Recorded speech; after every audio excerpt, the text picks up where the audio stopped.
नमस्ते, मेरे साथ शीतल जी। और ये हमारी और शीतल जी की तो हम लोग पहली बार एक तरह से अप्रैल मई में आए थे, कुछ खोजी यात्रा की तरह। और अच्छा ये लगा कि कम से कम वो सफल रहा। एक हम 10 लोगों को हम सब लोग आए, बात कहे। और कल शीतल जी का एक सेशन था जिसमें शीतल जी ना उसके बारे में बताए कौन जी कौन था, क्या मॉडरेट किया गया। और अच्छी बात जी ये थी कि अब हम लोग यहाँ काफी जगह हिंदी में भी बात कर रहे हैं। उस जी दिमाग के उसको हटा रहे हैं कि यहाँ केवल अंग्रेजी में ही बात हो सकती जी अभय दुबे जी ने उसको मॉडरेट किया था। और एक रोहित त्रिवेदी है शायद, है। त्रिपाठी जी, त्रिपाठी। और एक नील साहब है जो यहाँ, नील क्रिस्टी हाँ नील क्रिस्टी, जो चर्च चर्च को से है रिप्रेजेंट करते करते हैं। हैं, वो थे उसमें। और मैं भी था।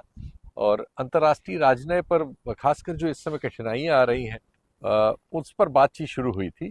लेकिन फिर वो बहुत सारी चीज़ों पर चली गई। और मैंने तो हिंदी में ही बात की थी। और लोगों ने उसको सुना और बहुत सवाल हुए, बहुतों के उत्तर दिए गए। निश्चित तौर पर दुनिया में इस समय अंतर्राष्ट्रीय रिश्तों में बहुत तरह के चैलेंजेस नए पैदा हो गए जो इतने नहीं थे। ये एक इशू था।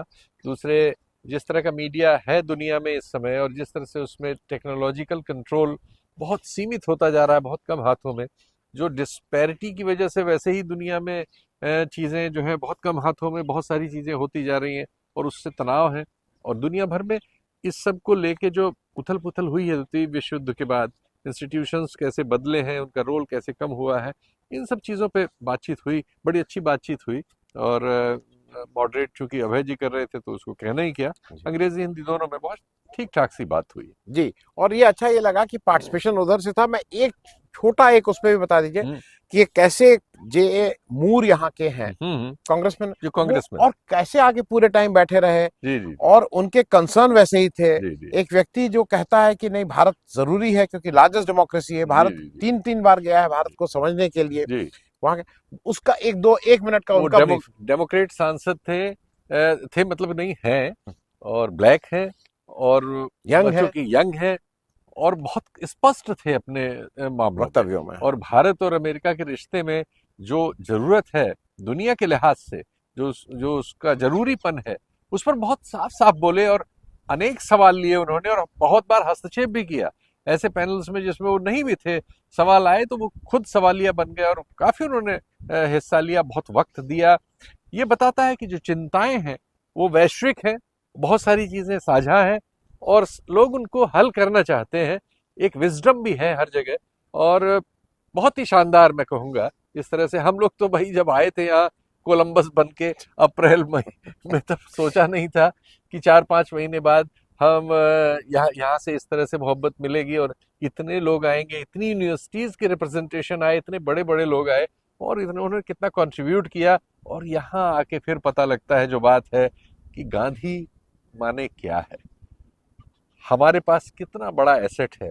ये और बात है कि हम अपने यहाँ गांधी जी को न तो उस तरह से सम्मान दे पाए हैं, और न उनको इस तरह से अमल में उनके साथ हम कुछ कदम भी नहीं चल पाए हैं। ये बार बार ऐसी जगहों पे आके लगता है जब दुनिया आपके मुंह पे आके आपको बताती है कि गांधी क्या है, और तब हमें लगता है कि हमें ही नहीं पता कि गांधी क्या ठीक है, धन्यवाद शीतल जी। है। जी। और अब अपने पहले सेशन की शुरुआत करने जा रहे हैं। Satyagraha and civil resistance from India's freedom struggle to global movements. और इस बहुत ही इम्पोर्टेंट इशू पर बात करने के लिए हमारे साथ जो पैनलिस्ट और मॉडरेटर जुड़ने जा रहे हैं, मैं चाहूंगी एक छोटा सा इंट्रोडक्शन मैं उनका दे दूं। शीतल पी सिंह जी हैं हमारे साथ, जो कि सीनियर जर्नलिस्ट हैं, को फाउंडर हैं सत्य हिंदी के। He has been a prominent voice in independent media and political commentary. अक्सर आप उनको टीवी चैनल्स और डिजिटल मीडिया में अलग अलग प्लेटफॉर्म्स पर तथ्यों पर आधारित बातें रखते हुए आप उनको सुनते रहे होंगे, या मैं दूसरे अल्फाज में कहूँ तो मोदी की धज्जियां उड़ाते हुए आप उनको सुनते रहे होंगे। तो मैं चाहूंगी तालियों के साथ एक बार उनका हम इस्तकबाल करें प्लीज।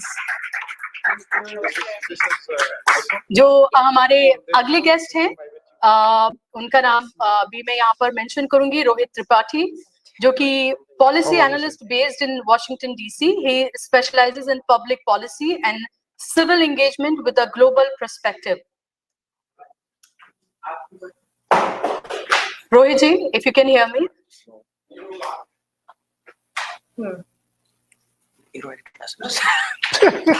not reading. हमारे जो अगले पैनलिस्ट हैं, the Reverend Neil Christine, Principal of Religious Nationalism Project. He works at the intersection of faith, justice, and public life.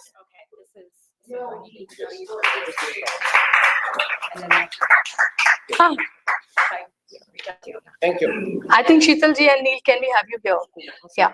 I got it. Yes.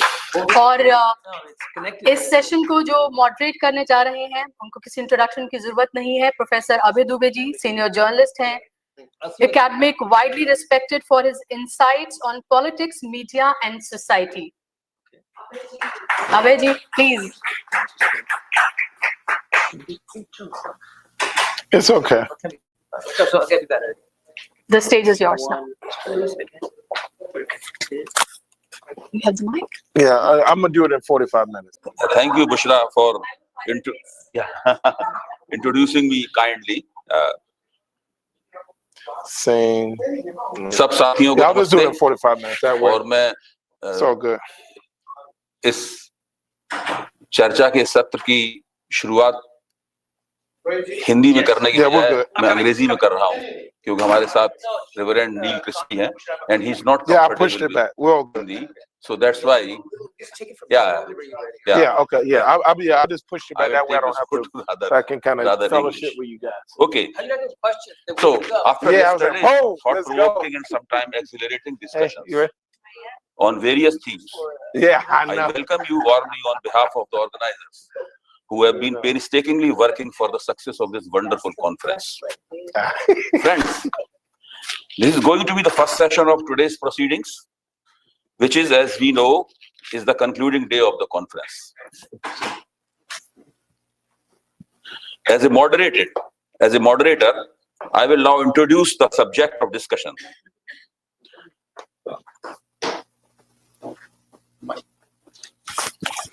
As already announced, this session will belong to the idea of Satyagraha and civil resistance in the context of India's freedom struggle and global movements thereafter. Literature on Satyagraha is vast and variegated. Since we have only 75 minutes at our hand, it is next to impossible here either to sum it up or even map it in any meaningful way. Only two short points I wish to make here. First, the idea of Satyagraha is not something that Gandhi plucked from some of his readings or concocted from the assertion of esteemed Western thinkers such as Ruskin and Thoreau. No doubt, Ruskin and Thoreau influenced him, that Gandhi himself vouched for. But to reduce Gandhi's formulation of civil resistance to those who will be these two will be an injustice to the epistemological imprints he received from in social and family environment. In fact, several of Gandhi's authentic biographers have already informed us that he was deeply influenced by Vaishnavism of his mother Putli Bai. These postulates of Vaishnavism were filtered by the nuggets of the great Indian knowledge tradition, available in the philosophies propounded on the pages of Aitareya Brahman, Gautam Smriti, Shukra Niti Sar, Kamandak, and Mahabharat, Ramayana, and its more popular spin-off Ramcharitmanas.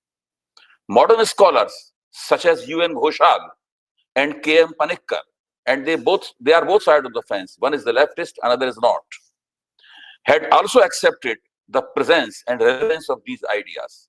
Secondly, Gandhi's grounding in these epistemological patterns gave him a certain philosophical underpinning through which he went on to develop an absolutely radical understanding about the relationship between the people and state. He gave priority to the people's will to restrain the ruler who tries to establish his autocracy in the disguise of rule of law. Friends, I assure you that these pointers are not meant to raise any boundaries for the discussion. Instead, I intend to use them as nothing more than an appetizer so that we can relish the main course with all our intellectual gusto. Certainly, I consider it our good fortune that on this very serious and contemporary theme, we have three highly equipped and articulate speakers. Bushra has already introduced them to you, so I will not again go for that. Now the scene is complete.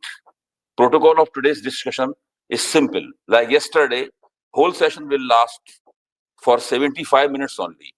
Remember, lunch awaits us, and beyond this time limit, we run the risk of annoying the gods of food.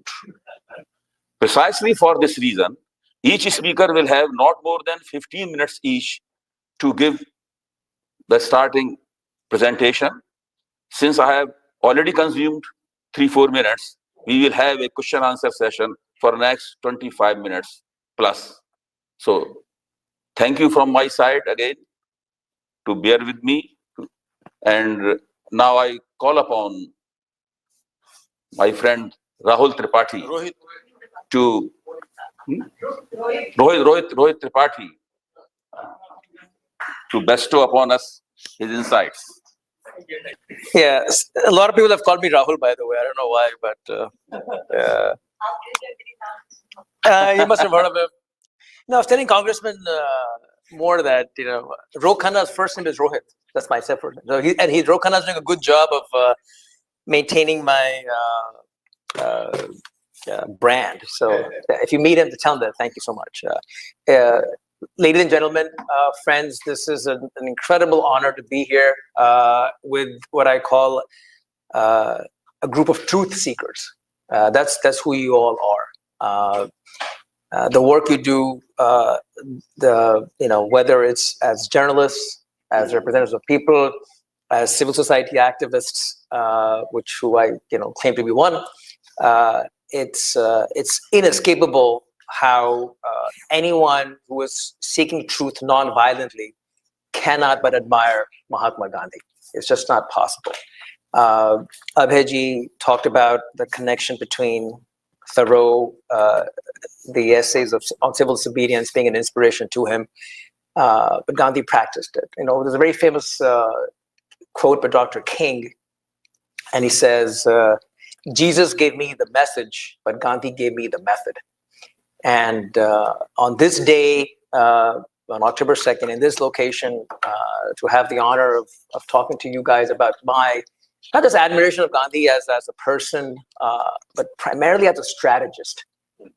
Gandhi is a man for all seasons in some sense, right?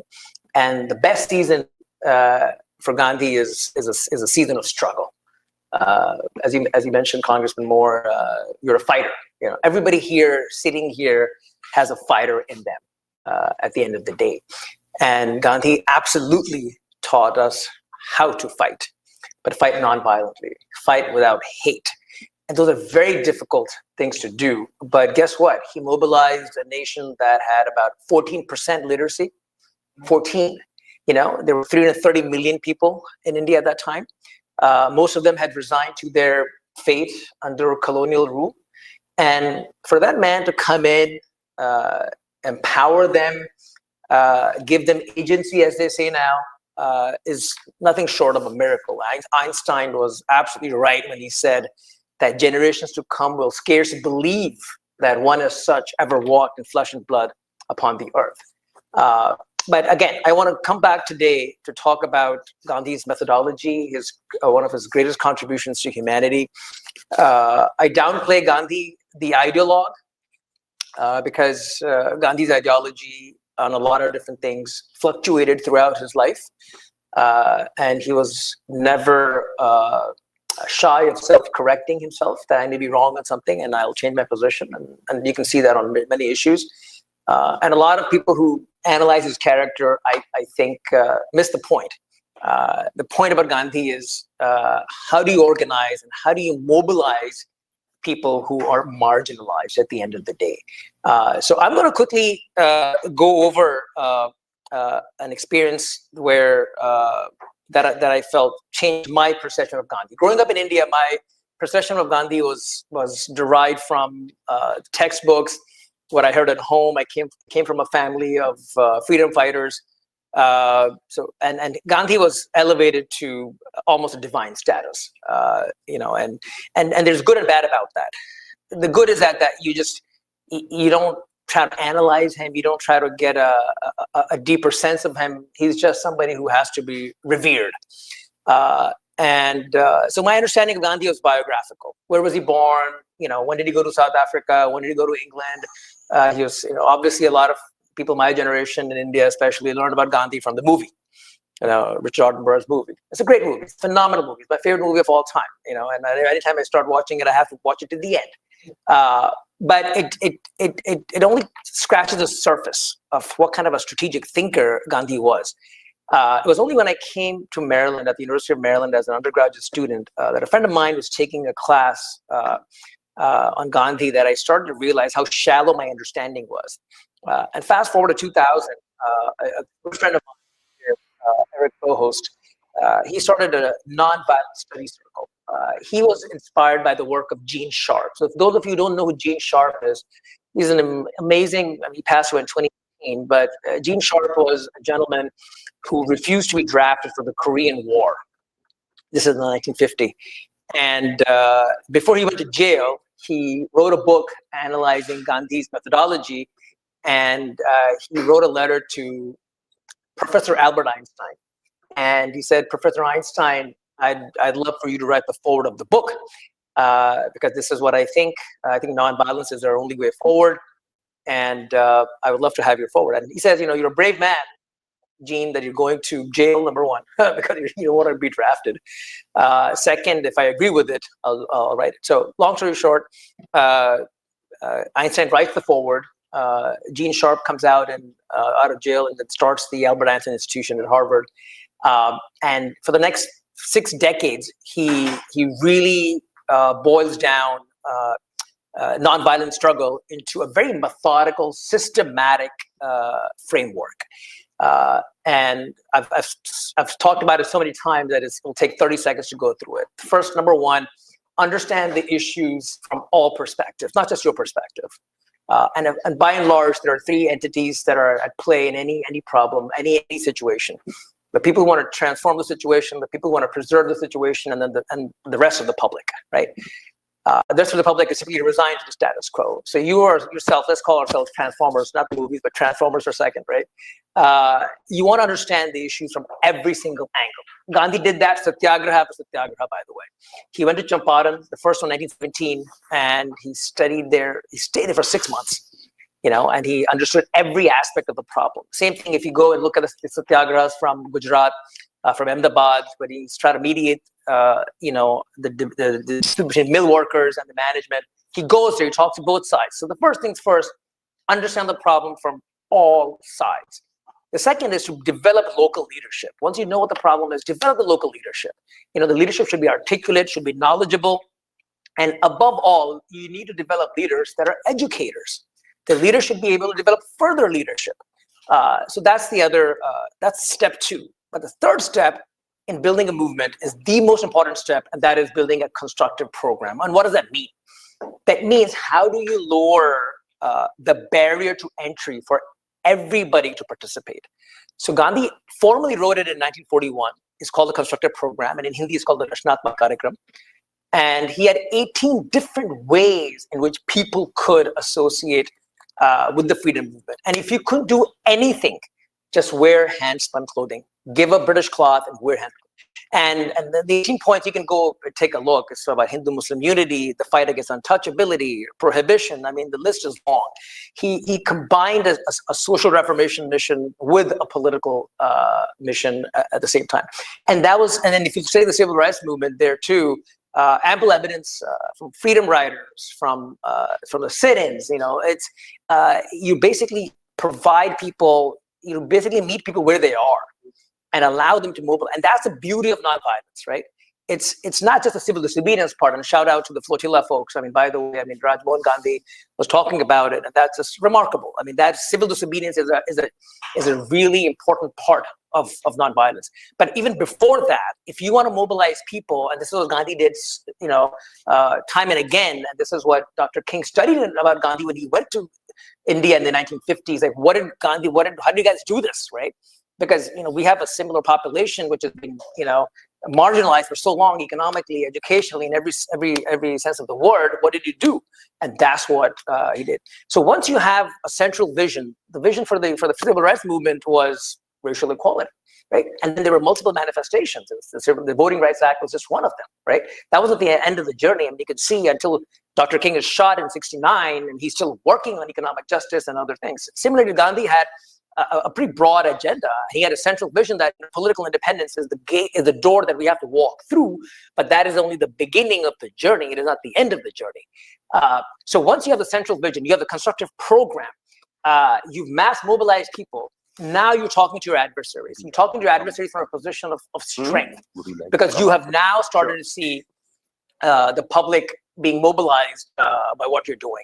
And the next step after that is to negotiate with the adversary. It depends. Sometimes there's no negotiation. Sometimes there is some negotiation. And the negotiating, even on negotiations, Gene Sharp, distills Gandhi's work is that negotiating terms have to be respectful. You have to give your adversary a way out. So Gandhi's compassion for his adversaries is always, flowing through the entire process. And only when negotiations fail, that's when you go to civil disobedience. It's called nonviolent direct action. So it's step 5. If you look at the process, it's not step 1. And that's why as a student of nonviolence, I find it frustrating at times when people go directly to protesting without doing all of the background work. And that's where, a lot of movements fail because they do not invest the time and effort in building that capital that they need. They're basically going in for a 100-mile drive with gas in the tank for only 5 miles. And then they say, wow, now they're stranded after 5 miles. And that's what Gandhi has, shown, that you have to build that capital that you're going to use when it's really, really needed. But the most interesting part that I find about Gandhi's approach is not step 5, not even civil disobedience, not the Salt March, it's reconciliation. Step 6 is reconciliation. That after you have achieved what you wanted to achieve, you have to reconcile with the people you opposed. And there's the last, Master, how much time I have. There's a story that in South Africa, Gandhi was, part of a movement. There were so many attacks on the rights of Indians in South Africa. So as part of one of the movements, he was in jail. He was writing petitions from prison. Long story short, he, the British government tell the South African government, you got to release Gandhi. So General Smuts is in charge of the jail, and he tells his clerk to go get Gandhi. So Gandhi comes into General Smuts' office and puts a bag on the desk, and Smuts like, whoa, what is this? Is this a bomb? And he goes, no, open it up. And he opens it up, and there are sandals. And he's like, what is this? Gandhi's like, oh, I made a cobbler friend in prison, and I thought I'd make you some sandals. And he's like, what? Who does this? On Gandhi's 75th birthday, 22 years later, Smuts wrote a letter to Gandhi, wishing him happy birthday. And he said, I've worn these slippers or these flip-flops for the last 22 years, 22 summers, and enjoyed them thoroughly, but I've never found myself worthy of them. And this is the power of reconciliation. But it all ties into this methodology. These are not individual, compassion traits, right? What Gandhi was able to do was to take this notion of individual compassion and meld it into a collective, right? Because he was always thinking about what kind of society do I want at the end, right? I mean, and that's where you got to have long-term thinkers. There are political leaders today, not political, apolitical, corporate leaders, and so on and so forth. Right? The short term is everything. And there's no understanding of what the end state might be. And we live in a world of self-promotion. We live in a world of deep insecurities that lead to self-promotion. But Gandhi was always thinking about, what is the end state that I want to be? I mean, the most powerful concept in Gandhi's vocabulary was Swaraj. Swaraj means self-rule. And somebody once asked Gandhi, what is the India of your dreams? And he said, the India of my dreams is where every man and woman feels that their efforts are going in building their own nation. That's the ownership he wanted in people, that people should have in their own destiny. So I'm going to close with that. I think I've recapped for you the power of the methodology that nonviolence is, its potential to just mobilize people who on the surface may seem very heterogeneous, may seem incapable of doing big things, but a smart construction of a movement can overcome a lot of that. And I think, of course, it takes a man and a person, not a man, but a person like Gandhi to envision all of this and then execute this. So Gandhi is not just a visionary in coming up with the philosophy of what needs to be done. Today, I salute him as an executive.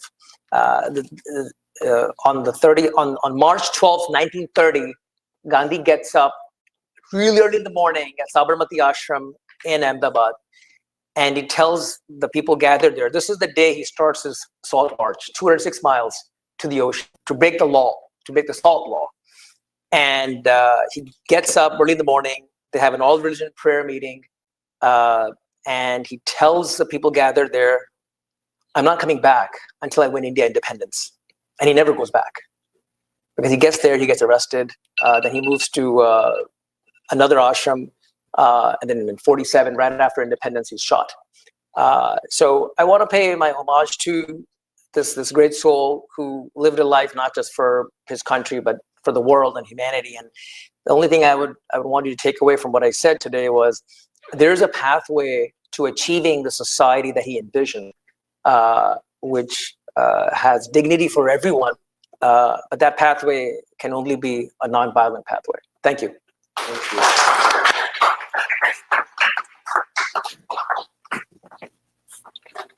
Thank you, Rohitji. While listening to you, I was recalling an incident in my life as a political activist. I was establishing a conversation with Comrade Vinod Mishra, who was the supreme leader of CPI-ML. When at that time that party, but a smaller one, small Communist Party of India, party was on its upswing. It was in those were the heydays of the CPI-ML, particularly in the Bihar's politics. And we were talking about the relationship between the social classes and the economic classes. So I asked Vinod Mishra, the comrade, in 1923, the building was built here for a purpose. It was built here to combat several injustices that I need you to know about. Number one was child labor. Child labor was rampant in the United States, and the churches took the lead in trying to end child labor at the state level and then the federal level. The suffrage movement, we worked for decades to give women the right to vote. This building in 23 was there to make sure that women did not lose the right to vote, and that state by state they continued to gain access to all institutions. The third was living wage. And so in the United Methodist Church at the time, we saw what was happening with workers. We saw what was happening with immigrant communities, especially from Europe, Northern Europe, eventually then Central Europe, Southern Europe, Asia, Africa, Latin America. But we saw that workers were not being treated with justice. We allied with workers, with labor movements, and we argued for the right for women, for worker justice and for a living wage. Those were the three core reasons this building was built. But since 1923, many other social justice movements have found their home here, and I want to lift only a few of them up for you. Ending apartheid. People organized from this building. They legislated. They met with members of Congress. They marched. They prayed. They did this in an interfaith way in this space to end apartheid in South Africa. Racial justice, the civil rights movement, this building had been at the heart of it all through the 1950s, through the 1970s, and we continue to be at the heart of it when it comes to human rights and civil rights movements. Stopping the war in Iraq. Many people across the board, interfaith, were the first to speak up against the illegality of invading Iraq. And we continue to do that, and we continue to do that with other wars. We opposed the war in Vietnam through this building. Indigenous people's rights, Native American rights have been argued from this building. Reproductive justice, which has been at the heart of many churches' missions, and we may not always agree on what that looks like, but the right for women to make choices for their own bodies has been much of what the work of many of the churches that are located here. I could go on, but I want you to imagine the social justice movements that the United States and India share and where they differ, and what difference it makes to have a space that's situated right near the United States Supreme Court and the United States Senate and Congress in doing this work. I would be remiss if I didn't say this. As I was driving from the Gandhi Memorial, I met a friend. His name is Emmanuel Cleaver, Representative Emmanuel Cleaver from Missouri. I've known him since he was elected. How do I know him? He's a United Methodist minister. So I knew him as a pastor in a church as he was organizing work with people who were working to do gang intervention. So we knew each other then. I knew him as a poet. I knew him as a pastor, someone who cared about people. And he's been a legislator now here for, almost 2 decades. He's there a long time, and he lives in this building. So there are members of Congress that live in this building. There are people who are members of the Supreme Court who have lived in this building. And so this is a very special place that you are meeting at. And it's a privilege for me as a United Methodist to make sure that you feel welcome here. And I hope you do feel welcome here. And I hope you will continue to come back here. With that said, I want to share just a little bit about the Religious Nationalisms Project, the organization that I represent today. We're an expression of the New York State Council of Churches. I'm one of the co-founders, along with my colleague, Reverend Peter Cook, who's located in New York City and Albany, New York. And what is our purpose? If Dr. King were here today, if Nehru were here, if Mahatma Gandhi were here in the room with us, would they agree with what I'm about to share? And I hope that they would. One of the greatest threats to the United States and India is religious supremacy, right? It's religious nationalism. And it is spilling over. It's a boiling over blood, nation upon nation. And it's happening in democracies, pluralistic democracies. Now, I'm not going to talk about Saudi Arabia. I'm not going to talk about Afghanistan, but I'm talking about pluralistic democracies. In the United States, we share this same disease as India does of religious nationalism. So the Religious Nationalisms Project was created intentionally for this purpose, to respond to the rising threat of religious nationalism in the United States and abroad by rejecting the assertion that God and government are one, that blesses a government that would then bless patriarchy by using religion to bless patriarchy, misogyny, violence against women.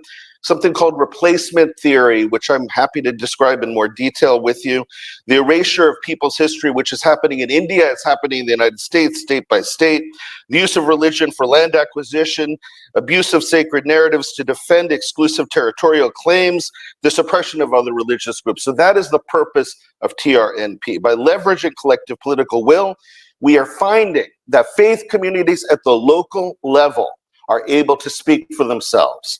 We do not need someone from Washington. And although I've worked here since 1996, we do not need people from Washington, D.C. speaking for people at the local level. We need to have the dialogue, and the work must be organized. The agitation has to happen at the local level, and we need to support what's happening at the local level. That is our argument. A priority for us is to raise awareness among Christians, Jews, that human rights crises in India is escalating. It raises alarm for us that every Jew, every Christian in the United States should pay attention to this, because it presents a political agenda that is counter to what we understand as the vision of Gandhi. It evades criticism. It weaponizes some religious liberty, claiming that religious liberty and religious freedom are the same thing, that they are not supremacy, which is a lie.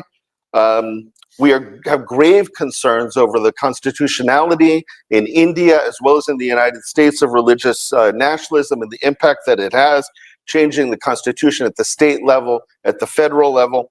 So TRNP stands with many churches that have already made statements about the human rights situation in India.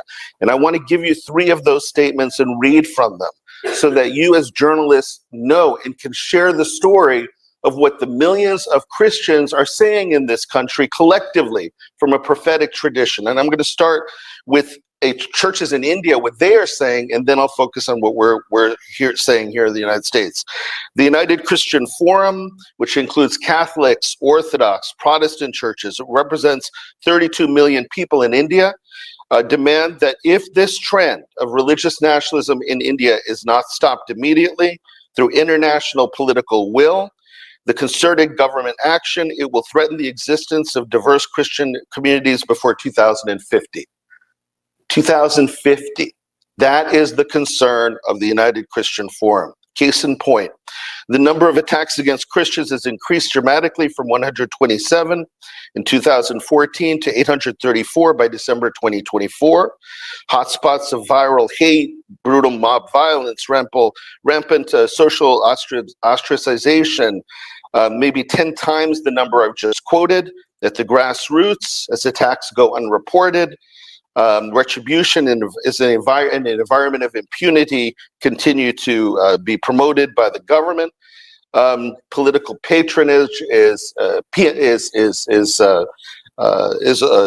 rewarded when it comes to religious nationalism. The UCF has said that fear dominates the discourse in India. This is what we are hearing in the United States. Fear of the cultural police, which define who is an Indian, who is a loyal citizen, who is an alien, who is to be identified, who is to be isolated, who is to be eliminated. Fear of an establishment born out of experiences of the past decade, where the guilty go free. The innocent priests and pastors and their families have been pushed into jails without bail, repeatedly denied. I think about Father Stan Swami. If you're in India, you know who Father Stan Swami is, and you know his case. This has been brought to the United States Congress. They have debated it, they have spoken about it, and they have lifted this up. The challenge is with our current president, but we do have members of Congress who have not forgotten Father Stan and have not forgotten other political prisoners and are continuing to speak up. We stand also with the National Council of Churches. The National Council of Churches, friends, is located in this building.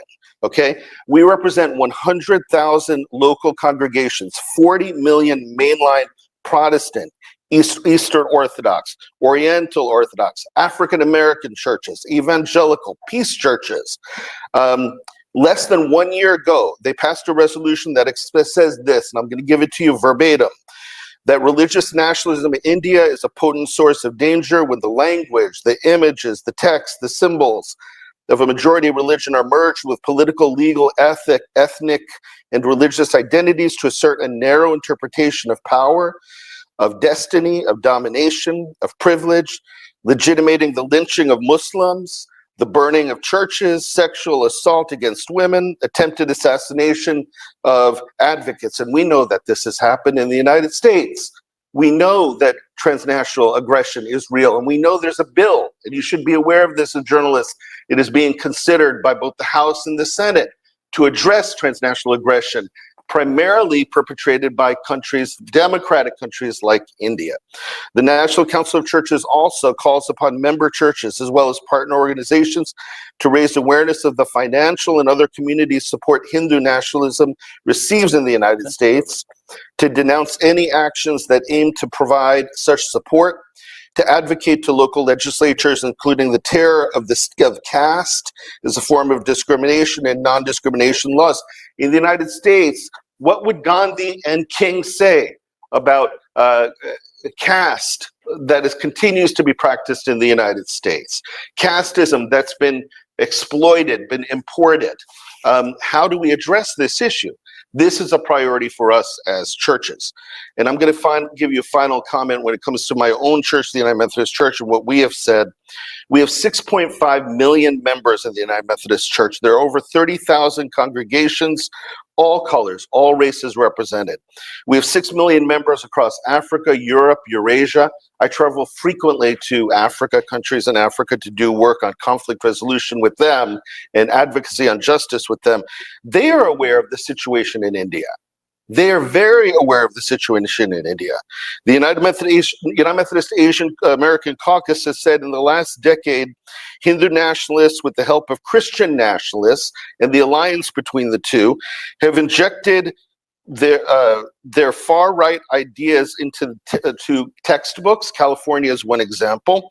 Recruited Steve Bannon, who serves as co-chair of the Hindu Caucus of the Republican Party, targeted Indian Christians and Dalits through the innocuously named Hindu American Foundation, the HAF, and death threats to dozens of U.S. professors, condemned the forced displacement of tens of thousands in the northern east state of Manipur. The United Methodist Church has called for the United States Commission on International Religious Freedom to designate India as a country of particular concern, or CPC. Not quite sure how this is heard by journalists in India. It has advocated for the U.S. Congress to impose targeted sanctions on the Indian government agencies and officials responsible for human rights abuses based on religious nationalism, and called for the freezing of assets, financial assets, and the denial of visa entry to perpetrators of Hindutva and hate crimes. The United Church of Christ has come up with a similar resolution just a few months ago. I was privileged to be with them. And I think the final comment is this: Christians of diverse traditions share a prophetic notion of values. A prophetic notion of values. It's articulated and embodied in all that Dr. King wanted us to remember about his life. It is consistent with Gandhi's movement. It is a movement for pluralistic democracy, recognizing that God's gift to humanity is human dignity. Our gift to each other is human rights. Every person is deserving of human rights. Our call then is to share with all faiths, to welcome, to care for the stranger, a priority that we share across religious tradition, to prioritize the needs of the poor over the wants of the rich, and to set the prisoners and the oppressed free. And with that, I do again say welcome. Welcome to the United Methodist Building, and welcome to a movement for social justice that spans religious tradition, is pluralistic, is welcoming, and we hope to welcome you back. Thank you.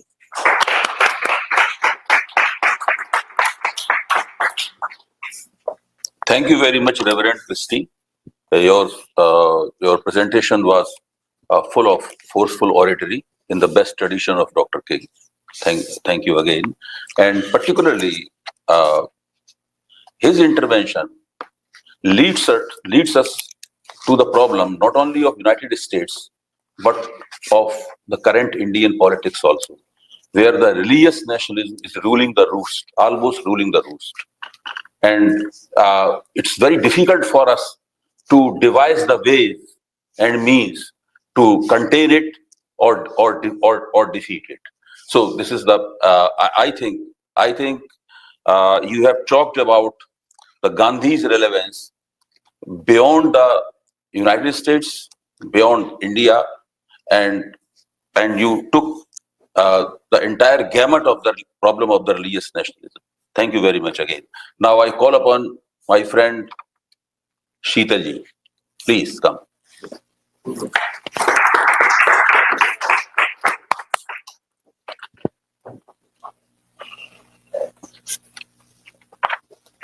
Sorry, I will speak in Hindi because I've read it in Hindi, which I may not be able to convey the knowledge of it. So sorry for that. मैं एकदम शुरुआत करूंगा टाटा से, मेरा ख्याल है और उसमें ज्यादा टाटा से भारत से संबंधित। भारत में इस समय पिछले 8-9 महीनों से ये हो गया है कि एक तरफ बढ़ता जा रहा है। हमारे करीब $30 बिलियन का रेवेन्यू है इंफॉर्मेशन, सूचना का, जिसमें हर तरह की सूचना शामिल है,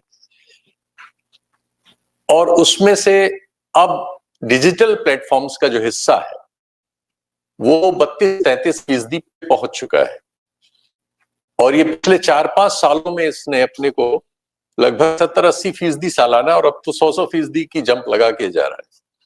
तो बहुत जल्दी ये 50 तक पहुंच जाएगा। जो दूसरा मीडियम था, जो इसके पहले जिसका कब्जा था, टेलीविजन, उसका हिस्सा घटना शुरू हुआ है, वो अब 28% पे है। लेकिन ये दोनों मिलके 60% हो जाते हैं। और हमारे बापूजी के जमाने में जो हथियार थे हमारे पास सूचना के, और जो औजार थे यानी अखबार, उसका हिस्सा बहुत तेजी से सिकुड़ते हुए और अखबार और अन्य सारे माध्यमों का हर साल बहुत तेजी से गिर रहा है, और वो 30-35%, 40% रह गया है। बापू के जमाने में और काले सफेद अखबारों के जमाने में हमारे देश में, भारत में, जो रजिस्टर्ड अखबार थे उनकी संख्या 1 मिलियन के आसपास थी, 10 लाख के आसपास थी। फिर रंगीन अखबार आए, जब उनमें मशीन आ गई बड़ी और कीमत, पैसा बहुत आ गया, बहुत पैसा लगने लगा, तो उनकी संख्या एकदम से घटी। और वो हमारे यहाँ जो रंगीन अखबार रजिस्टर्ड हैं, जो अब वही चलते हैं, तो ब्लैक एंड व्हाइट बिल्कुल लगभग मर चुके हैं, तो वो 1,40,000 रह गए। उसके बाद टेलीविजन आया, और टेलीविजन ने चीजों पे कब्जा किया और सूचना में सबसे आगे बढ़ गया, रेवेन्यू भी उसके पास ज्यादा हो गया। तो 450 करीब 475 हमारे यहाँ टेलीविजन चैनल्स हैं पूरे भारत में, हर भाषा के मिला के, जो खबरें दिखाते हैं, जो सूचना हमें देते हैं, इंफॉर्मेशन प्रोवाइड करते हैं, वो 450 के आसपास है। और उसके बाद अब जब डिजिटल प्लेटफॉर्म्स आए, तो अब हमारे पास इंफॉर्मेशन के जो प्लेटफॉर्म है वो सिर्फ 2 ही हैं मेजर, और एक लोकल है स्नैपचैट करके, वरना ये दोनों मेटा और गूगल में बटा हुआ है पूरी इंफॉर्मेशन का सेक्टर, जो बड़ी तेजी से उसके कब्जे में जा रहा है, जो ऑलरेडी 32% है, जो लीडर हो चुका है, और जो हमारी सोच समझ, हमारी हर चीज को जिसका कब्जा है, जो हमें एंटरटेन भी कर रहा है, हमें इन्फॉर्म भी कर रहा है, हमें करप्ट भी कर रहा है, हमें यूज भी कर रहा है, हमें डिजिटल मीडियम से उसके जो वाणिज्य है, बिजनेस है, उसमें भी वो एंगेज कर रहा है। हम टेलीफोन से ही सब काम करते हैं। ये सब करने का जो प्लेटफॉर्म्स है वो सिर्फ 2 लोगों के पास चलेगा, और वो दोनों लोग यहाँ हैं जहां हम लोग आज बैठ के काम कर रहे हैं। तो ये डेवलपमेंट तो हुआ दुनिया में, पिछले सेकेंड वर्ल्ड वॉर के बाद इतने इंस्टीट्यूशंस बने, बहुत सारी चीजें हुई, बहुत सारा और सब कुछ हुआ, लेकिन ये जो हो रहा है ये बहुत खतरनाक है कि जो मालिकाना है वो एक जमाने में, जो जब हम लोग बहुत पिछड़े थे, बहुत कमजोर थे, और जब गांधी जी का आदर्श हमारे सामने था, तो 1 मिलियन लोग अखबार देश में निकाल रहे थे, रजिस्टर्ड अखबार। अब वो सब गायब है, और अब सिर्फ 2 इंस्टीट्यूशंस के हाथ में इंफॉर्मेशन का पूरा सेक्टर है। और अगर सरकारें इन 2 इंस्टीट्यूशंस के जो लोकल ब्यूरोक्रेट्स हैं हमारे यहाँ जो तैनात है, सिर्फ उनको एंगेज कर लें अपने साथ, तो आप समझ सकते हैं कि पब्लिक के हाथ में अब इंफॉर्मेशन अपनी है ही नहीं। इसने सारी दुनिया में ये संकट आया है, और पिछले जो हम लोग 15-20 सालों के जितने भी मूवमेंट, चाहे अरब स्प्रिंग देखें या कहीं भी देखें, सबसे पहले एक सूचना आती है, जहां ऐसा कुछ होता है तो वहां के एडमिनिस्ट्रेशन सबसे पहले इंटरनेट क्लोज करते हैं, क्योंकि वो कंट्रोल है, वहां पर इंफॉर्मेशन का कंट्रोल है इंटरनेट के हाथ में, वो जा चुका है अब हमारे हाथ से, और उसकी ओनरशिप भी जा चुकी है। और यूएस समेत जो मूवमेंट्स हुए हैं 2011 में यहां हुआ, 12 में हुआ, वो सब किसके, वो डिस्पैरिटी पे थे, वो डिस्पैरिटी से शुरू हुए हैं। इसी दौरान कैपिटलिज्म की डिस्पैरिटी ने सारी दुनिया में कैरेक्टर ही बदल दिया है सारी चीज का। ये इंफॉर्मेशन के सेक्टर में नहीं बदला है, पहले तो वहां बदला है जहां से सब चीजें नियंत्रित होती, और सारी दुनिया में कैपिटलिज्म डिस्पैरिटी के फॉर्म को लेके आया। कोल्ड वॉर खत्म होने के बाद उसको कोई रोकने वाला नहीं था, और उसके लिए कोई जरूरी नहीं था वो ह्यूमन इंडेक्स पे काम करे। यूरोप में भी बदलाव शुरू हुए, आपके यहाँ ज्यादा हुए, और हम जैसे देशों में जो कॉपी करते हैं इन सब चीजों की, उसने तो बहुत तेजी से उसको अंगीकार कर लिया। अब भारत की हालत तो ये है, हमारे यहाँ तो ऐसे इंस्टीट्यूशन काम ही नहीं कर पा रहे हैं जो इन सब चीजों की स्टडी करते थे, वो बाहर से करते हैं, 2-2, 3-3 साल पुराने डाटा पे डिपेंडेंट है। लेकिन वो कैरेक्टर बता रहा है कि हमारे यहाँ 1% लोग 40% एसेट्स के मालिक हो चुके हैं, 1% भारत में, और 10% लोग करीब 60 से लेके 70% एसेट्स के मालिक हैं। यानी 90% लोग देश के, जो एक गरीब देश है, 145 करोड़ लोगों को 4 ट्रिलियन इकोनॉमी में बांट रहा है, ऐसे देश में 90% लोग उस देश की 30% इकोनॉमी पे जिंदा है। तो एक भारी डिस्पैरिटी वो पैदा कर रहा है। एक बहुत बड़ा सेक्शन है सोसाइटी का जो सब सहारन अफ्रीका की कंडीशंस में है, और एक बहुत छोटा सेक्शन है जिसके पास सारे एसेट्स बड़ी तेजी से उसकी ओर जा रहे हैं। सारे पोर्ट उसके हैं, सारे एयरपोर्ट उसके होते जा रहे हैं, सारे इंडस्ट्री उसकी होगी, जो नया बिजनेस आएगा वो उसका होगा। एग्रीकल्चर छोड़ के लगभग कोई एरिया नहीं है जिसमें वो मोनोपोली 10-5 लोगों के हाथ में न चली जाए। जो रूसी टर्म जो है ओलिगार्क जो कहते हैं, ओलिगार्क कैपिटलिज्म ने इस सबको ओवर पावर कर लिया है। अब उसमें जो इंफॉर्मेशन का काम है, जो होता था पब्लिक को एम्पावर करने का, जो हमारे बापू वगैरह ने हमें सिखाया था, और जर्नलिज्म हम लोग जब आए तो यही समझ के आए थे कि हम लोग जो कर रहे हैं, हम इंफॉर्मेशन जो सरकार छुपाना चाहती है उसे सामने लाना ही जर्नलिज्म है। और किसके लिए सामने लाना है? पब्लिक के लिए। ये चीज उल्टा गिलास हो गया है। अब सारा तंत्र ऐसा हो गया है जिसमें पब्लिक के पास इंफॉर्मेशन न जाए, ये करने वाले लोग ज्यादा है, ये करने वाले मंच ज्यादा है, और सब कंट्रोल्ड है। और हमें ये गलतफहमी होती है कि हम इन मंचों के जरिए वो काम कर पा रहे हैं जो काम हम करना चाहते थे, जो हम पढ़ लिख के आए थे। ऐसा नहीं। ये एल्गोरिदम के जरिए और टेक्नोलॉजी के जरिए सेग्रीगेशन कर देते हैं। जिस तरह की बात हम लोग कर रहे हैं यहां पे और हम लोग भारत में करते हैं, और ये सब लोग उन्होंने बांट रखा है। हमारी बात हमारे ही लोगों तक जाती है, हमारी बात बहुत सारे लोगों तक जाती ही नहीं। टेक्नोलॉजी में ये सामर्थ्य है और ये रोज बढ़ती जा रही है सामर्थ्य, कि वो हमें केंद्रित कर दे, वो हमारे जैसे लोग छांट ले।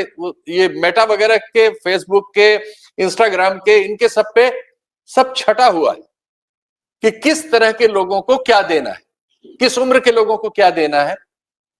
और आश्चर्यजनक ये आंकड़ा आपको लगेगा, भारत में 50,000 लोग, 50 लाख लोग, 5 मिलियन लोग इस इंफॉर्मेशन गिमिक के दौर में रोजगार के लिए इस पर निर्भर है। 50 लाख युवा हमारे देश में रील बना के जिंदा रहने की कोशिश कर रहे हैं। उनमें से 9 लाख लोगों को रील के पैसे भी मिलते हैं रील बनाने के। इतनी कठिन स्थिति है कि इंफॉर्मेशन के सेक्टर में तो जाहिर है वो कैसे रील बनाएंगे, क्योंकि उनके सामने, कल भी बातचीत में एक बार किसी के मुंह से निकल गया था, उनके सामने होता है व्यूज कितने हैं। तो व्यूज हासिल करने के लिए पूरा सोसाइटी करप्ट हो रहा है बहुत तेजी से। ये चूंकि ये तो तंत्र ऐसा है कि बहुत ज्यादा लोगों तक जाता है। हमारे यहाँ जो इंफॉर्मेशन की ताकत है इन दोनों सेक्टर्स की, वो 990 करोड़ लोगों तक चली जाती है। एक ऐसे देश में जिसमें 100 करोड़ लोगों के पास, 145 में 100 करोड़ लोग हमारे यहाँ ऐसे हैं जिनके पास, खुद हमारी इंडस्ट्री की स्टडी के अनुसार, इस साल की शुरुआत में की गई स्टडी के अनुसार, उनके पास कोई परचेजिंग पावर ही नहीं। हम एक बड़ी गलतफहमी भारत में बेचते हैं, और बहुत सारे लोग जो मतलब आज की व्यवस्था के पैरोकार हैं, वो इस बात को बहुत जोर से कहते हैं कि हम बहुत बड़ा बाजार है। ये रियलिटी नहीं है। हमारे बाजार में 100 करोड़ लोग तो कुछ खरीदने की हालत में ही नहीं है। वो जिंदा है, बस उनको जिंदा, 82 करोड़ लोगों को हम राशन दे रहे हैं। 5 किलो राशन दे के हमने जिंदा रखा हुआ है। और जो CMI का डाटा है वो बता रहा है कि 38% नौजवान जिनकी उम्र 20 साल से ऊपर है, जो रोजगार की मार्केट में है, 38% इनमें से लोगों ने मान लिया है कि उनको उनकी जिंदगी में कोई रोजगार मिल ही नहीं सकता, वो अब रोजगार की तलाश ही नहीं करते। तो हमारे रोजगार से रिलेटेड जो आंकड़े हैं वो इन 38% को माइनस करके बन रहे हैं। और इन चीजों को सामने रखने का, कह पाने का, पहुंचा पाने का हमारे पास जरिया हमारा अपना नहीं है। वो नियंत्रित है, सेग्रीगेटेड है, वो लिमिटेड है, वो चैलेंज के तौर पे है। दरअसल इन सवालों के उत्तर की जरूरत है। और इसलिए क्या हो रहा है कि अभी जैसे कल बता रहे थे हमारे शुभेंद्र जी, इनका IITian का ग्रुप है। भारत में इससे बढ़िया पढ़ाई लिखाई के इंस्टीट्यूट नहीं थे, और शायद वो भारत क्यों, सारी दुनिया में वहां से आए हुए काबिल लोगों को अमेरिका और सारे पश्चिम ने अपने लिए इस्तेमाल किया। वो इतने काबिल थे, अच्छी पढ़ाई वहां थी, देश के लिहाज से तो सर्वोत्तम थे ही। उन्होंने बताया कि उनका ग्रुप जो है IITians का, उसमें 1/3 लोग ऐसी बातों पर यकीन करते हैं कि हमारे यहाँ प्लास्टिक सर्जरी 7,000 साल पहले थी, गणेश जी का सर हमने लगा दिया था। उनमें से 1/3 लोग इस पे यकीन करते हैं। वो क्यों हुआ है? वो इसी इंफॉर्मेशन कंट्रोल से हुआ। व्हाट्सएप ने हमारी पूरी सोसाइटी को जहर पहुंचाने में पिछले 10 साल में वहां पहुंचा दिया है जहां सोचने समझने का कोई मतलब नहीं रह गया। अजीब लगता है कि हम क्या बात कर रहे हैं। ये आदमी डॉक्टर है, ये आदमी इसरो का चीफ है। इसरो जो चंद्रमा पे यान भेजने के लिए जिम्मेदार है, भेज रहा है, सफलतापूर्वक भेज रहा है, दुनिया में सबसे सस्ता भेज रहा है, लेकिन वो उसका एक रेप्लिका लेके एक मंदिर के सामने खड़ा हुआ है, धोती वोती पहन के। उसे यकीन ही नहीं है अपने पे, जो उसने बनाया है उस पे, उस नॉलेज पे उसे यकीन ही नहीं। उसे व्हाट्सएप के झूठ पे ज्यादा यकीन है, और वो धोती वोती पहन के वो भी पूजा करने खड़ा हुआ कि इस बार मेरा फेल न हो। हम यहां पहुंचा दिए गए, पहुंच नहीं गए, पहुंचा दिए गए। तो इंफॉर्मेशन के सवाल बहुत बड़े और बहुत गहरे हैं, और हमारे पास भी, मेरे पास भी इसका कोई उत्तर नहीं है। मैं तो इन सवालों को चाहता हूं कि ज्यादातर लोगों तक जैसे कि तैसे पहुंचे, इनमें जितना सच हो सके वो सच आप तक हो, आपको पता लगे, और हम सब लोग उसकी तलाश में है कि इनके क्या उत्तर। इस दौर में अगर जर्नलिज्म कोई है तो कैसे किया जाए, कैसे उसे लोगों तक पहुंचाया जाए। इंफॉर्मेशन, जो करप्ट इंफॉर्मेशन का पूरा एक मतलब बोलबाला है, उसी का कब्जा है, उसमें कैसे अपनी चीख और ये फैक्ट्स ले जाए जाए, ये काम बहुत जरूरी और बहुत जिम्मेदारी का है। लेकिन मेरे पास भी इसका कोई उत्तर नहीं कि कैसे किया जाए। Thank you very much. I'll get the translation. Thank you very much, Sheetal ji. Sheetal ji has painted a dystopian world where the oligarch capitalism and information technology, all these things have combined into a very difficult situation.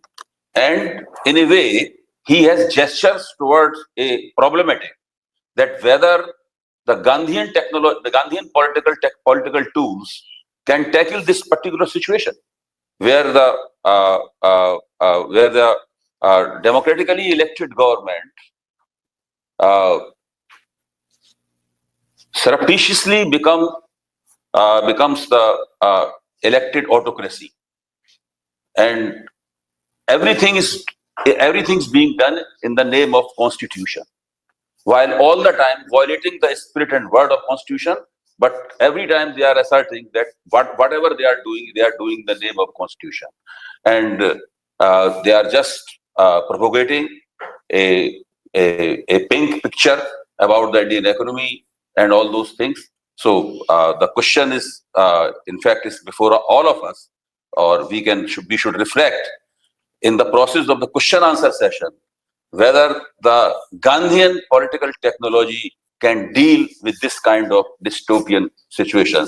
So now floor is open for the question answer session. Question and answer session will last 25 minutes, and please try to be brief, crisp, and please desist from giving a parallel paper.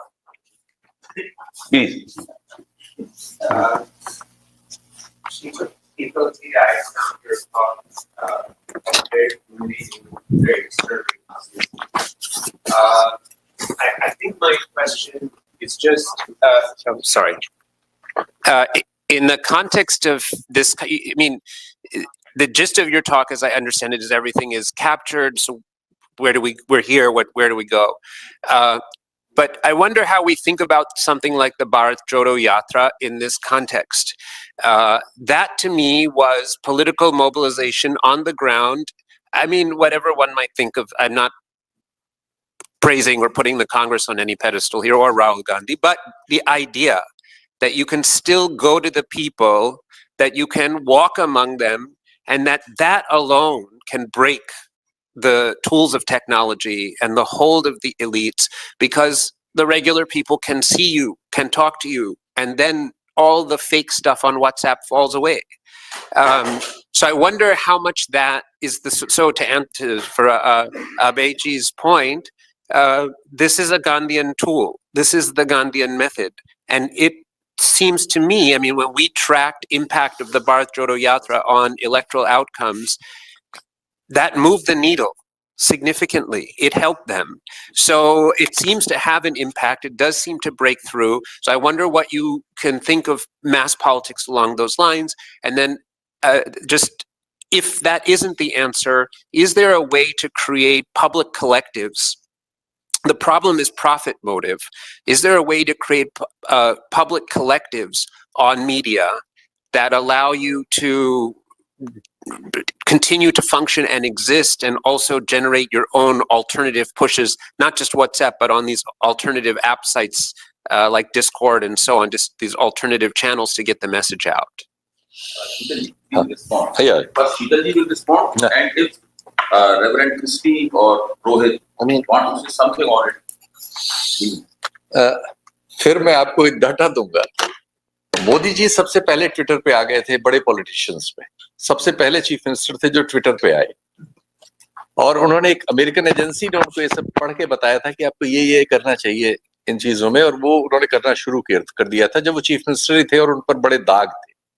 Rahul Gandhi उसके 7-8 साल बाद Twitter पे आए, late आए, और ये जब भारत जोड़ो यात्रा हुई ठीक उसी समय या उसके पहले उन्होंने अपनी कांग्रेस आईटी सेल पूरी ढंग से ऑर्गेनाइज की, उसमें अच्छे लोगों को रखा, स्पेशलिस्ट को लगाया, और एक बहुत बड़ी टीम अब उनके पास भी है जो उनका मीडिया मैनेज करती है। और मैं वैसे प्राइवी नहीं हूं, इस इंफॉर्मेशन का 100% नहीं कह सकता, लेकिन फिर भी मुझे पता है ये कि उन्होंने बाकायदा यहां कांटेक्ट किया मेटा ऑफिस में, और यहां लोगों को लगाया, उनकी जो पार्टी के लोग हैं, बड़े लोग हैं बहुत सारे, और उन्होंने यहां से वो चीजें लूज कराई कि उनको भी रिप्रेजेंटेशन मिले इस प्लेटफॉर्म पे। तो अब उनकी सोशल मीडिया टीम भी वही सब कर रही है जो मोदी जी ने पहले किया, जिसकी वजह से मोदी जी बहुत आगे चले गए इंफॉर्मेशन वॉर में, और ये सब लोग बहुत पीछे रह गए। अब इसमें क्या होता है कि राहुल गांधी की पार्टी और मोदी जी की पार्टी तो ये काम कर लेंगे, लेकिन हिंदुस्तान में 700-800 पार्टियां रजिस्टर्ड हैं, वो 798 पार्टियां इस काम को नहीं कर पाएंगी, दे विल वो अनरिप्रेजेंटेड जाएंगी। तो फिर हम वहां रहे कि छांट के 2 पार्टियां जो आईटी सेल में स्पेंड कर सकती हैं, जो मेटा के ऑफिस तक जाके लॉबिंग कर सकती हैं, और जो एक भारत जोड़ो यात्रा निकाल सकती हैं जिसमें करीब 900 करोड़ रुपए खर्च हुए थे। ये पैसे बहुत आसान नहीं है, सब पार्टियों के लिए संभव नहीं है। तो इतना तो सेग्रीगेशन कर ही दिया सिस्टम ने कि सिर्फ 2 लोग अब पॉलिटिक्स कर सकते हैं, एक कांग्रेस और एक BJP. So what's interesting in your question is, while the mechanism of propagation is contested, as Sheetalji just said, that it took the Congress Party to move people at Meta over here in Silicon Valley to get the algorithm loosened up so that when they did something, it got propagated. I think it's still worth looking at how low tech the original idea is, which is just walking, right? And that's the beauty of nonviolence and mass mobilization through that we still have to do simple acts of courage while we manage the propagation of those acts, but ultimately it's still a simple act of courage that matters. And I think, going back to what I was saying earlier, the constructive program allows you to build multiple such acts of courage. Whether in the civil rights movement, it was the freedom riders, and it was the people who were doing the sit-ins, and then the list of things you could do was long. So by providing low-tech, easy-to-do things for people to register their sentiment, their protest, and ultimately to build something socially constructive is step one. And then, you can, once you've done that, then you work on, and I guess in parallel with the propagation mechanisms through which you can go. But I think let's not shortchange the strategic value of the act of walking 4,000 kilometers, which is the basis for everything. On the point, since Gandhi's name was invoked earlier. Oh, sorry. since Mamdani's name was invoked earlier, Mamdani broke through. I mean, one of the things that helped him break through was walking from the top of Manhattan to the end of Manhattan, and that captured people's imagination. Step one in the entire process for the nonviolent framework is listening to people from all sides. You know, his thing was, I mean, there's not to spend too much time on Zoran, but he wanted to know why poor, traditionally Democratic constituents voted for Trump. So that's why he walked. So there's a genuine curiosity that a leader who is serious about change will show, and the mechanisms through which they can understand that are relatively low tech. I'll give, if I understand the question correctly. So when you and I had a conversation yesterday about Bishop Barber and the methodologies that Bishop Barber would use here in Washington, D.C. in organizing people. He organized folks at the state level every Monday, and he's tried to translate some of those methodologies which don't require movement, but they involve gathering. At the state level, and certainly here in Washington, D.C. When I think about your question and your comments about movement, I think from as a clergy person, and I think that if an imam were here, or a rabbi were here, or a Hindu priest were here, I think, or a Catholic priest, I think they would agree with me. The spiritual piece of this is pilgrimage. This notion that the walk itself is a holy walk, that the destination and that the origin are connected, and that God is in that process. And if we believe that, and I do believe that as a clergy person representing church and in solidarity with other faith traditions, I look at where people have practiced this, and it is being practiced. It's not back in the 1960s and 70s. It's happening today. I think of a father from North Carolina. I wish he were from South Carolina, but he's from North Carolina. And he walked here from North Carolina to Washington, D.C. What was the purpose of his walk? It was to walk for his daughter who didn't have access to health care. So she was suffering. She was suffering because the insurance agencies were not covering the disabilities that she was living with. And this is someone who does not identify as a Democrat or a Republican. He's quite traditional in his beliefs, his theological beliefs, and even his politics, but it's a question of justice. And on his walk, he spoke with churches and synagogues to tell the story, to listen to their stories about access to healthcare. And then his part of his destination before he walked back home, he didn't fly or drive, but he walked back home, was to speak to his members of Congress. I think about my sisters who are Catholic nuns. Catholic nuns have in this country, again, I'm speaking to you as journalists from India, something called Nuns on the Bus. During the election time, this happened under Obama, it's happened under Trump, to raise awareness to social justice issues, especially around economic justice. We will have Catholic nuns who have gathered together and have walked and taken buses across the United States to listen to the people. And it's become an iconic image to see these nuns who are, committed religious going on the road. They're not staying in a church or a monastery in a community. They're hitting the streets. They're on the streets. I talk to people in Washington, D.C., and I am part of it, in Washington, D.C., in Baltimore, where I show up and I walk from one location to the other to raise awareness. That witness has power. That witness has power. That is the continued legacy of Dr. King, certainly of Gandhi, but it is a practice that I would just remind us is a spiritual practice. It begins as a spiritual practice, and it gives us the spiritual strength to do the work that we need to do. Thank you, Reverend. Another question, please. Yeah, I just wanted to add one important thing that I think we haven't covered. Let another question come. Then in that process, you can come up. He's asking.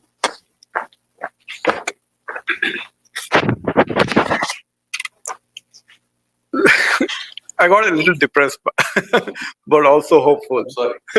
So I teach a class in which I talk about grand strategy. What is grand strategy? And I'm going to summarize the grand strategy very simply by saying, "Bada hokar kya banunga?" When I grow up, I will be a doctor or engineer. So you have a strategy, you want to become that. So my students keep asking me this question. Said, Modi has a grand strategy, Viksit Bharat by 2047. What is the other vision? That is the question that my students keep asking. And I cheat. I said, good, let's gather in groups. Now you tell me, because I don't have an answer to that question. So what is the grand strategy? I actually sent a note to Rahul Gandhi and actually then published a piece making this point as to what is the vision that I need to look forward to. Because the answer is, let's go back to pre-2014. Yeah. But the country was not happy with 2013. That's why 2014 happened. So what is the answer? Is it Bharat Jodo? Is Rahul Gandhi the vision? That this is our alternative to Viksit Bharat? Obviously not, because everybody wants Viksit Bharat. What is it, 2047, 2037? So to me, the question is, if Congress or the alternative leadership is not able to offer an alternative vision, maybe you should. Let me answer. Please. Good question. Yeah. Will you understand my Hindi? Yeah. Also now, Modi is not successful because he has given this vision of 2047. He is successful because of hatred. He preach, he propagate, and he's successful in that. He's thriving on hatred.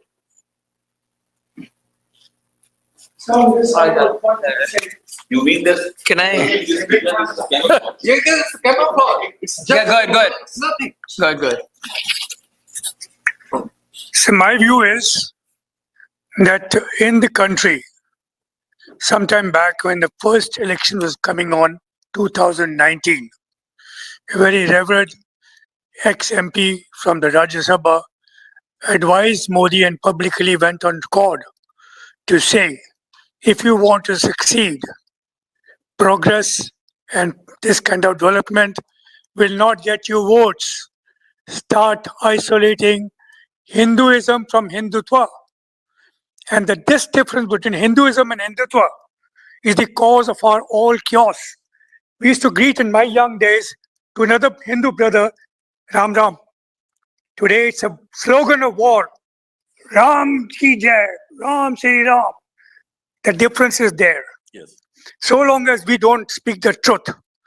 And I can only say one parable in history. Nanak made 4 journeys across the bloody world. And what did he do? He never retorted back. He just spoke truth. Truth is that this is the problem my country is. Hinduism was Hindutva. We all sitting here are Hindus. My mother was Hindu. So there's no difference between us. We are human beings. Hinduism propagated universal brotherhood. And that is destroyed in the present country. And so long as our journalists, this is my small observation, or little what I know. I can't compare with your knowledge. Thank you. Second, I would just say that real quick that I'm sure there's a problem of narrative. The Democrats would say that, the Congress Party says that. I don't think that's even the bigger part of the problem. I think that the Congress Party, the Democratic Party, left-leaning parties, and everywhere in the world have just lost a connection to the people, period. The Bharat Jodo Yatra, it may have done a million things. The one thing it did was reconnect at least one person in that party back to the people, right? So it's not, and the challenge is more on the movement side rather than the political side, because political parties cannot find ways to connect. The grassroots have to find a way to connect. And this is where the theological Hindu part comes in. And it is impossible to kind of pay homage to Gandhi without invoking the Bhagavad Gita. So, I mean, for those who don't know the Bhagavad Gita, I'll say in like 30 seconds. I mean, it basically is a battlefield, right? there's a gentleman by the name of Arjun. He has to fight his cousins to win his kingdom back. And the Lord Krishna is sitting with him and guiding him and telling him, you got to fight. And Arjun is like, no, I'm not going to fight. I can't fight my cousins, my uncles, etc., etc. So he says, give me an alternative path. Like, what can I do without fighting and seek salvation? And he says, okay, yeah, you can. There's a pathway towards salvation through knowledge. He's like, okay, what books do I need to read? He's like, well, you have to be ready to acquire that knowledge. You have to be devoted. You have to have devotion. It's like, okay, where do I go? Where do I pray and meditate? He's like, there's something even more fundamental. You have to do that. He's like, what do I have to do? He's like, you have to act. And he's like, there needs to be some kind of action. And he goes like, what kind of action? And he goes, the action that is for the welfare of the world. So it's called Lok Sangraha in the Bhagavad Gita. And that's it. So that's it. If we don't have action from the grassroots, I mean, we're going to be disconnected from people, and we'll have these intellectually, enjoyable discussions, but not more.